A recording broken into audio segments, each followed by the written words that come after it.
નમસ્કાર વિદ્યાર્થી મિત્રો, આજે આપણે ધોરણ 8 વિષય ગણિત પ્રકરણ 3 ચતુષ્કોણની સમજ જેમાં પ્રેક્ટિસ વર્કના સ્વાધ્યાય 3.1નો આપણે અભ્યાસ કરીશું। આશા રાખું છું કે અગાઉ પ્રકરણ 1 અને 2 પ્રેક્ટિસ વર્કના પણ વિડીયો મેં અપલોડ કરેલા છે અને તેમાં પણ બધા જ દાખલામાં તમને સમજણ પડી હશે। તે જ પ્રમાણે સ્વાધ્યાય પોથી પાઠ્યપુસ્તકના પણ વિડીયો પ્લેલિસ્ટમાં મૂકેલા જ છે, તો જરૂરથી વિડીયોને જોશો, વિડીયોને લાઇક કરજો। હજુ સુધી જો મારી ચેનલને સબસ્ક્રાઈબ ના કરી હોય તો જરૂરથી સબસ્ક્રાઈબ કરજો, જેથી તમને દરેક વિડીયોના નોટિફિકેશન સૌથી પહેલાં મળતા રહે। તો હવે આપણે અભ્યાસ કરીશું સ્વાધ્યાય 3.1નો પ્રશ્ન 1। નીચેની આકૃતિઓના સંદર્ભમાં જવાબ આપો।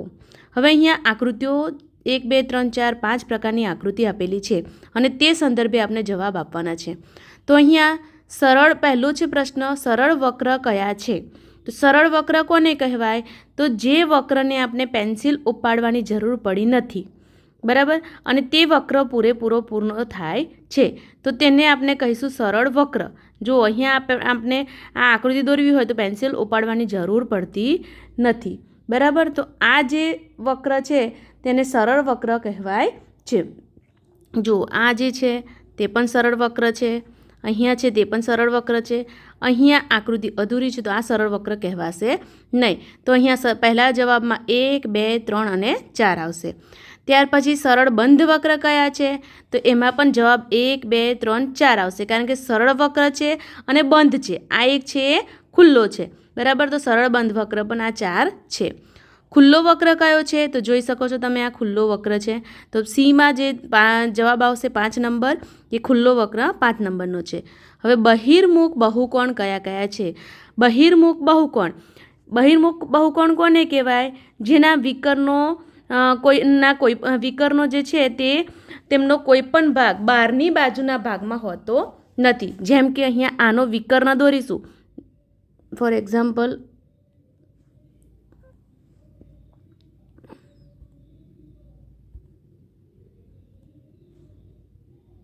જો આ એક વિકર્ણ દોરું હું, બીજો આ વિકર્ણ દોરું, આ આકૃતિમાં વિકર્ણ દોરું, બરાબર। તો આ બધા વિકર્ણ આકૃતિની કઈ સાઈડે છે? અંદરની સાઈડે છે, બરાબર। તો આ જે વિકર્ણ અંદરની બાજુ હોય તો આ પ્રકારના બહુકોણ જે હોય છે, એક મિનિટ, તેમને આપણે બહિર્મુખ બહુકોણ કહી શકીએ છે। તો જેના વિકર્ણો અંદરની બાજુ છે, બરાબર, વિકર્ણ જો બહારની બાજુ હોય, આપણે ટેક્સ્ટબુકમાં એક આકૃતિ હતી, તેના વિકર્ણ બહારની બાજુ હતો, જેમ કે આ પ્રકારનું એક આકૃતિ હતી,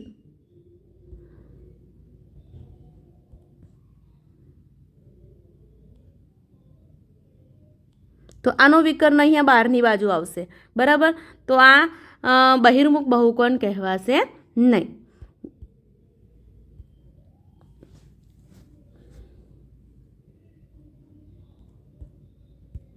ત્યાર પછી આપણે આગળ જોઈશું 2 નંબરનો દાખલો પ્રશ્ન, જેમાં નીચેના નિયમિત બહુકોણના વિકર્ણોની સંખ્યા શોધવાનું સૂત્ર લખો।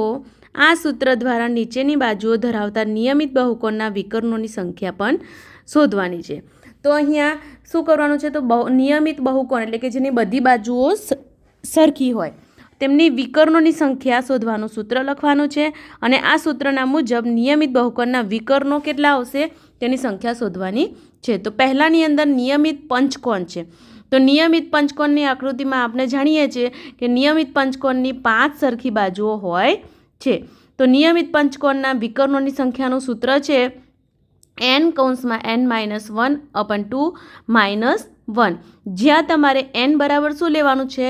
તો વિકર્ણોની જે સંખ્યા આપેલી હોય એ। તો નિયમિત પંચકોણની વિકર્ણોની સંખ્યા બાજુઓની સંખ્યા કેટલી છે? બાજુઓની સંખ્યાને આપણે n તરીકે લઈશું, તો અહીંયા n બરાબર લઈશું 5, અહીંયા પણ n બરાબર લઈશું 5, -1/2 ઓછા અહીંયા પણ n બરાબર લઈશું 5। હવે 5 ના 5, 5માંથી 1 જશે તો 4/2 -5। હવે આ 5 4 20, 20ના છેદમાં 2 -5। હવે 2ના ઘડિયાથી છેદ ઉડાડીશું તો 2 દાન 20 માઇનસ 5 એટલે કે 10માંથી 5 રહ્યા તો 10માંથી 5 જશે તો 5. તો અહીંયા નિયમિત પંચકોણમાં વિકર્ણની સંખ્યા કેટલી છે? 5. જે તમને એક્ઝામ્પલ તરીકે સમજાવું છું કે આ પંચકોણની આકૃતિ છે, તેના વિકર્ણો મેં અહીંયા દોરી અને તમને સમજાવું છું કે કોઈ પણ આકૃતિ આ સૂત્ર દ્વારા જે તમે વિકર્ણો શોધશો તો એટલા જ વિકર્ણો ઘણી વખત કેવું છે કે બાજુઓની સંખ્યા વધારે હોય ત્યારે તમે જોઈને તમને ખબર છે કે ત્રિકોણમાં 3 વિકર્ણો તમે દોરી શકશો, બરાબર. ચોરસમાં આપણે 2 વિકર્ણો દોરી શકીએ છીએ. તો એ પ્રમાણે ત્રિકોણમાં કોઈ પણ વિકર્ણ દોરી શકતા નથી. જ્યારે ચોરસ શરૂઆત વિકર્ણોની સંખ્યા સૌથી ચોરસ આકાર કે લંબચોરસ આકાર છે તો વિકર્ણોની સંખ્યા 2 વિકર્ણોથી શરૂ થાય છે. તો અહીંયા પંચકોણ આકૃતિ દોરેલી છે. તો પંચકોણ આકૃતિમાં તમે જુઓ, આ 1 વિકર્ણ દોર્યો, આ 2, અહીંયા 3, પછી આ એક 4 અને અહીંયાથી આ એક 5. તો આ 5 વિકર્ણો આપણે દોરી શકીએ છે પંચકોણની અંદર.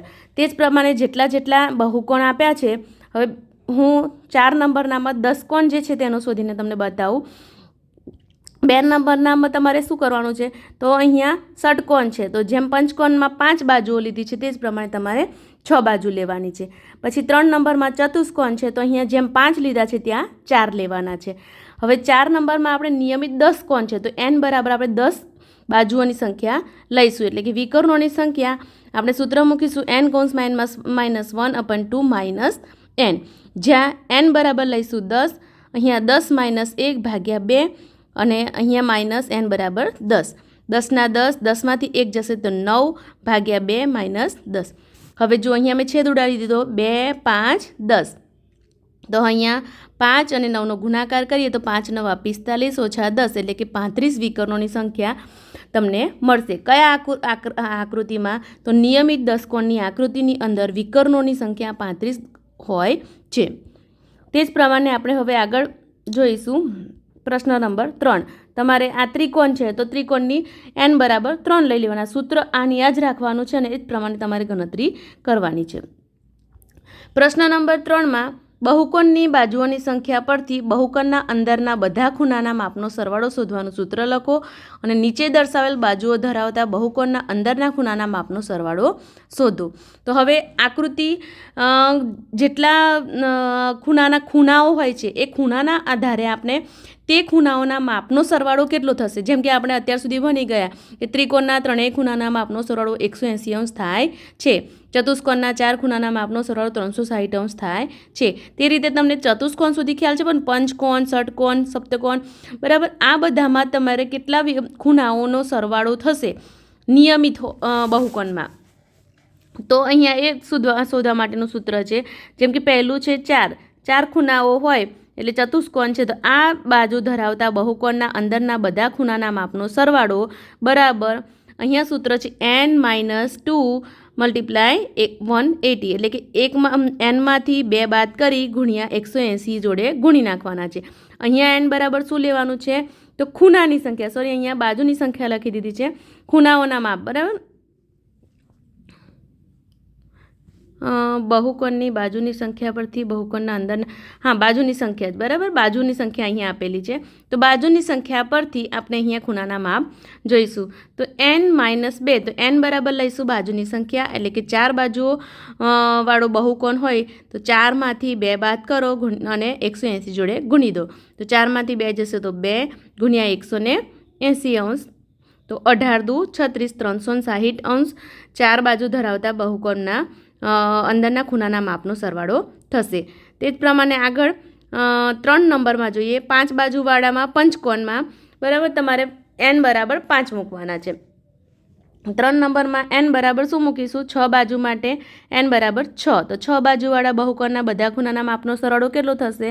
તો n - 2 ગુણ્યા 180, n બરાબર લઈશું 6માંથી 2 જશે ગુણ્યા 180, 6માંથી 2 જશે તો 4 ગુણ્યા 180 એટલે કે 720 તે જ પ્રમાણે અહીંયા 6 નંબરનામાં 10 બાજુઓ છે, તો 10 બાજુઓ માટે n બરાબર 10 લખી n - 2 ગુણ્યા 180, 10માંથી 2 જશે તો 8 રહેશે, 8 ગુણ્યા 180 એટલે કે 1440 સરવાળો થશે બધા ખૂણાના માપનો. અને 8 નંબરનો છેલ્લે ગણીએ, જેમાં 12 બાજુઓ છે, તો અહીંયા n બરાબર 12 લઈશું, 12માંથી 2 જાય તો 10 ગુણ્યા 180 એટલે કે બધા ખૂણાના માપનો સરવાળો 1800 અંશ થાય. તમે આવી કોઈ આકૃતિ હોય કે જેની 12 બાજુઓ હોય તેના બધા ખૂણાના માપનો સરવાળો કરશો તો 1800 અંશ થશે. અહીંયા 10 બાજુઓવાળી કોઈ આકૃતિ હશે તો તે બહુકોણની બધા ખૂણાના માપનો સરવાળો 1440 અંશ થશે. તો હવે આપણે આગળ જોઈએ. નીચેની બાજુઓ ધરાવતા બહુકોણના નામ લખો. તો હવે તમને ખબર છે કે 3 બાજુઓ ધરાવતા હોય તેવા બહુકોણને આપણે શું કહીશું? ત્રિકોણ. 4 બાજુઓ ધરાવતા ચતુષ્કોણ, 5 બાજુઓ ધરાવતાને પંચકોણ, 6 બાજુવાળાને ષટકોણ, 7 બાજુવાળાને સપ્તકોણ, 8 બાજુવાળાને અષ્ટકોણ, 9 બાજુવાળાને નવકોણ અને 10 બાજુવાળાને 10 કોણ કહીશું. તો આ બધાના તમારે નામ લખવાના છે. ત્યાર પછી 5 નંબરનો પ્રશ્ન છે જેમાં નીચેની આકૃતિઓમાં એક્સ ખૂણાનું માપ શોધો. હવે આ 1 નંબરની આકૃતિ છે જેમાં એક્સ ખૂણાનું માપ શોધવાનું છે. હવે આગળ આપણે શું જોયું? તો બહુકોણના બાજુઓના આધારે ખૂણાના માપનો સરવાળો જોયો. તો અહીંયા આપણે જુઓ 4 બાજુવાળો અહીંયા ધરાવતા ખૂણાના માપનો સરવાળો કેટલો મળ્યો? આપણને 360 અંશ મળ્યો છે. તો અહીંયા પણ આ આકૃતિની અંદર જુઓ કેટલી બાજુઓ છે? 1, 2, 3 અને 4 બાજુ છે.